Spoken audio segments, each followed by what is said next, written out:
सरोकार से जुड़े हुए होते हैं। हम प्रगतिशील राजनीति की बात करते हैं, हम जन समस्याओं की बात करते हैं, और इस माध्यम से, इस मंच के माध्यम से हम ऐसे लोगों को अपने मंच के माध्यम से उनकी बात को बेबाकी से रखते हैं कि जो वास्तव में समाज के लिए एक अलग मिसाल पेश कर रहे हैं, समाज के लिए एक अलग कार्य कर रहे हैं। तो आज हमारे साथ भदोही जनपद के आरटीआई कार्यकर्ता वकील आदर्श त्रिपाठी जी हैं, जो अपने परिचय के मोहताज नहीं हैं, जिन्होंने अपने कार्यों से विगत 14 वर्षों से आरटीआई का कार्य कर रहे हैं, और इसके दौरान वो लगभग 18 लोगों को नौकरी और 18 से 19 लाख तक का उन्होंने रिकवरी करवा करके, और ऐसे कई मिसाल पेश की है जो वास्तव में अपने आप में एक बहुत ही एक मिसाल है। तो आज हमारे साथ आदर्श त्रिपाठी जी हैं, उनसे बात करते हैं कि आदर्श त्रिपाठी जी, आप इस मुहिम में कैसे प्रारंभ किया अपना, और यह सफर कहाँ तक जा रहा है, क्या इसका उद्देश्य जी? भ्रष्टाचार को देखते हुए 2008 में हमारे द्वारा जन सूचना पहली बार 3 मार्च 2008 को जन सूचना लगाया गया था बाल विकास में, जहाँ पे पोषाहार सहित नियुक्तियों में बड़े लंबे पैमाने पर धांधली, जैसे कि भदोही जनपद में आज भी 850 आंगनवाड़ियाँ फर्जी तरीके से कार्य कर रही हैं, परंतु उनका जो पेंडिंग भी है जिलाधिकारी के यहाँ, माननीय न्यायालय में भी, और उनके स्तर से किसी प्रकार की कार्रवाई न करते हुए धीरे धीरे पैमाना बढ़ता गया, भ्रष्टाचार बढ़ती गई। बाद में जाने के बाद पता चला कि हर विभागों में भ्रष्टाचार एक अंग जैसा बन चुका है, जहाँ पे कोई रोकथाम नहीं हो रहा। इसी क्रम में हमने 2012 में शिक्षा विभाग में यूनिफॉर्म में बड़े लंबे पैमाने पर रेडीमेड यूनिफॉर्म जो 60-70 रुपये पीस में बेचे जाते थे और 200 रुपये लिए जाते थे, और बेसिक शिक्षा विभाग के द्वारा काउंट अप करके सेल टैक्स को ये नहीं बताए जाते थे कितने करोड़ का हमारे यहाँ आया है, जबकि उसमें राजस्व की क्षति भी होती थी, क्योंकि सेल टैक्स में जो फर्म थे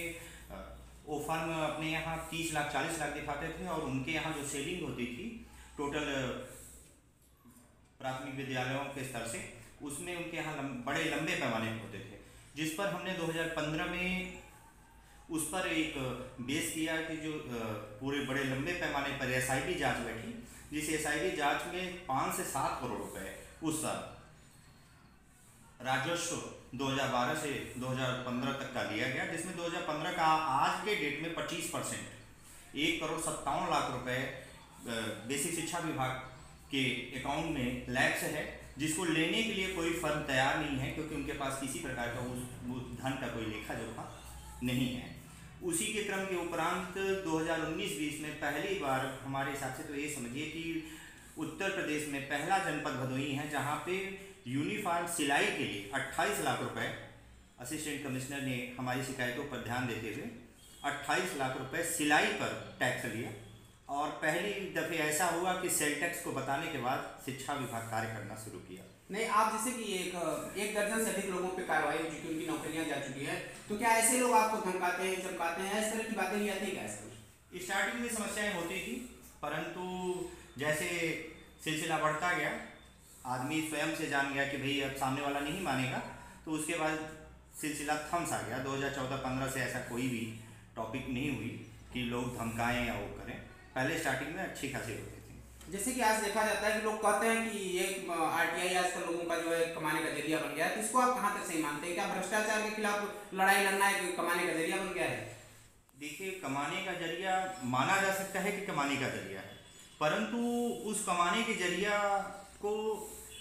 डिजॉल्व इस आधार पे नहीं किया जा सकता कि जो करप्शन के बीच की धुरी है, जैसे कोई शिकायत करता है या जन सूचना मांगता है तो बिना रोके उस पर कार्रवाई करनी चाहिए उनको, तो न तो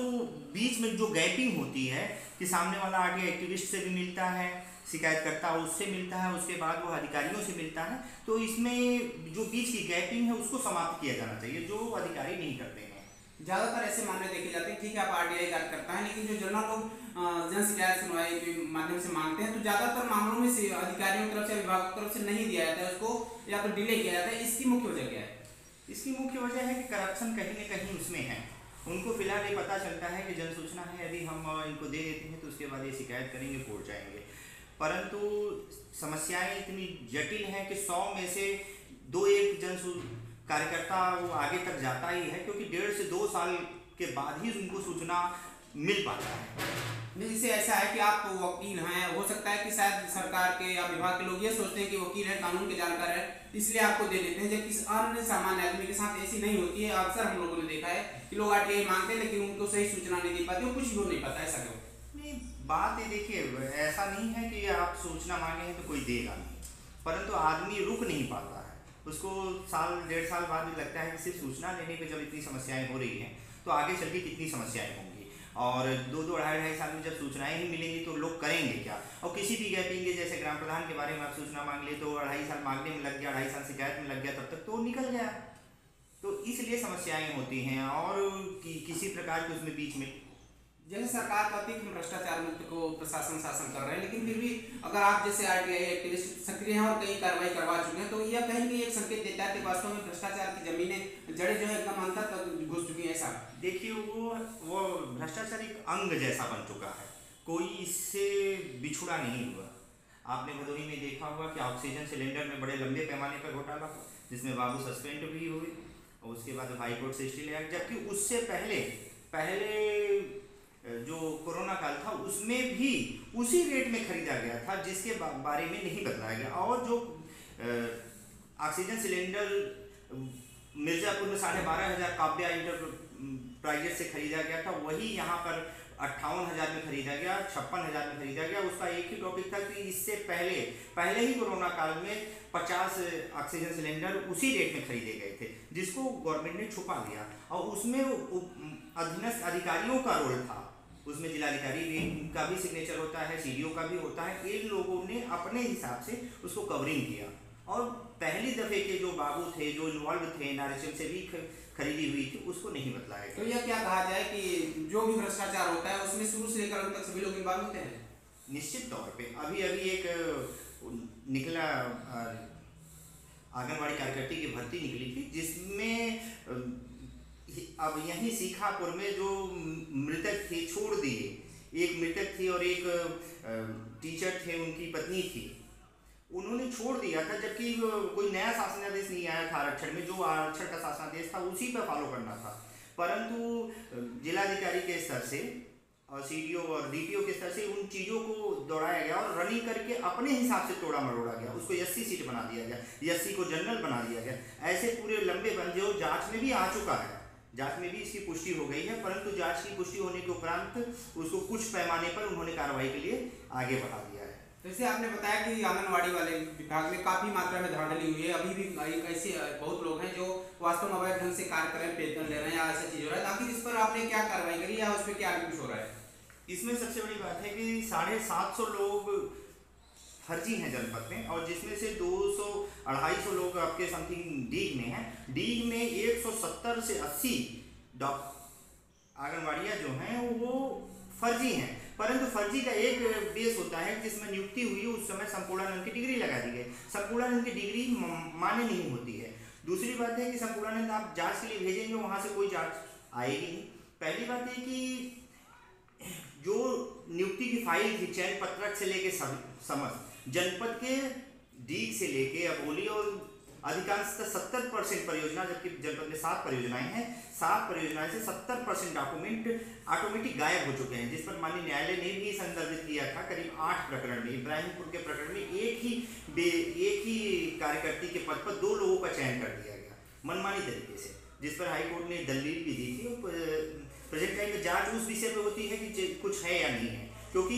विभाग के पास तो उनका कोई डॉक्यूमेंट नहीं है, उनके पास है या नहीं है विभाग उनके ऊपर निर्भर करता है। आप उनसे जन सूचना मांगेंगे कि चयन पत्र दीजिए, आप डॉक्यूमेंट, तो वो उनसे मांग के देगा, जबकि उनके पास कुछ नहीं है। इस आधार पर इस चीज को लीपापोती करते हुए संदर्भित किया जा रहा है। तो जैसे कि जो नए लोग आरटीआई कार्यकर्ता बनना चाह रहे हैं, जो इस प्रकार भ्रष्टाचार के खिलाफ लड़ाई में आपके साथ है, आपकी तरह शामिल होना चाहते हैं, उनके लिए क्या संदेश होगा और कैसे करें?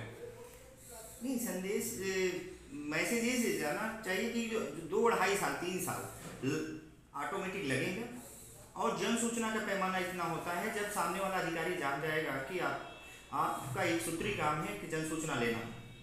तभी कुछ हो पाएगा। नहीं, उससे पहले आप सोचें कि 4 महीने, 6 महीने, 8 महीने में मिल जाए, ऐसा कोई बात नहीं है कि अधिकारी नहीं देगा किसी भी कीमत।